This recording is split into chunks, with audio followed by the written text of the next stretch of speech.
प्रिय छात्रों नमस्कार। एनसीईआरटी गणित कक्षा 10वीं में आपका स्वागत है।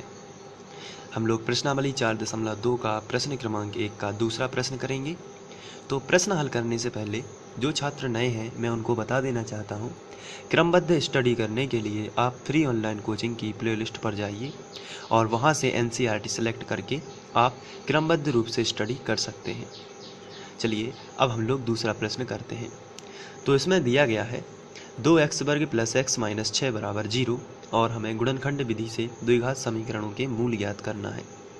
तो सबसे पहले तो हम क्वेश्चन को ही लिखेंगे।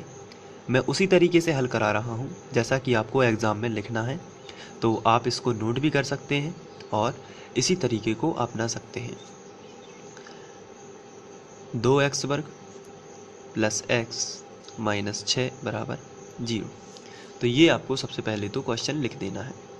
अब आपको समझना भी है, यहाँ पर गुणनखंड विधि का मुख्य रूल होता है सबसे आखिरी वाली जो संख्या होती है उसका गुणा x वर्ग के गुणांक में करना है। तो सबसे आखिरी में लिखा है 6 और 6 का गुणा आपको करना है 2 में, तो आ जाएगा 6 दूनी 12 है। तो अब आपको ऐसी दो संख्याएं खोजनी है जिनका गुणा 12 होता है। तो सबसे पहले तो 12 एकम 12 होता है, दूसरा 6 दूनी 12 होता है, तीसरा 3 चौके 12 होता है। तो यहाँ पर मैंने यहाँ पर तीन संख्याओं का जो युग्म है उसको सिलेक्ट किया है, लेकिन इसमें से कौन सी संख्या हम लोग यहाँ पर ले सकते हैं तो उसके लिए आपको यहाँ ध्यान से देखना होगा। यहाँ पर x के साथ में कुछ नहीं लिखा है तो एक माना जैसा है, तो आपको ऐसी दो संख्याएं सिलेक्ट करनी है जिनके बीच में एक का अंतर हो। तो 12 और 1 के बीच में तो एक का अंतर नहीं है, यहाँ तो सीधा सीधा 11 का अंतर है, तो ये संख्या तो सिलेक्ट नहीं हो पाएगी। 6 और 2 में 4 का अंतर है, तो ये संख्या भी सिलेक्ट नहीं हो पाएगी क्योंकि 6 में से 2 घटा दिए जाए तो कितने बचेंगे 4। लेकिन यहाँ पर 3 और 4 में 1 का अंतर है, तो हम इसको सिलेक्ट कर सकते हैं 3 और 4 को। लेकिन हमें यहाँ पर जो है प्लस का 1 चाहिए, इसलिए प्लस की बड़ी संख्या कर देते हैं और माइनस की छोटी। तो 4 में से जो 3 जाएगा तो 1 ही बचेगा, यानी माइनस का 3 प्लस का 4 होगा और जब इनका गुणा होगा तो प्लस माइनस का माइनस और 4 दिया 12, यानी माइनस का 12 भी हमें मिल जाएगा जो हमें चाहिए माइनस का, और 6 दूनी 12 है। तो भले ही यहाँ पर 6 लिखा है लेकिन इसका मतलब क्या होगा, यहाँ पर 12 लिखा हुआ है। तो चलिए अब हमारी संख्याएं हैं -3x प्लस 4x। तो हम इसको यहाँ पर लिखेंगे 2x वर्ग -3x प्लस 4x। आप इसको आगे पीछे कहीं भी लिख सकते हैं, इसमें कोई प्रॉब्लम नहीं है। -6 बराबर 0। तो इस तरीके से आपको लिख देना है। अब आप यहाँ पर देख रहे होंगे कि आपको 4 पद प्राप्त हो गए हैं, 1 2 3 4। तो अब 4 पद हैं तो आप दो दो पदों में से कॉमन निकाल सकते हैं। यहाँ पर देखना है कि इन दोनों में से क्या कॉमन आ सकता है।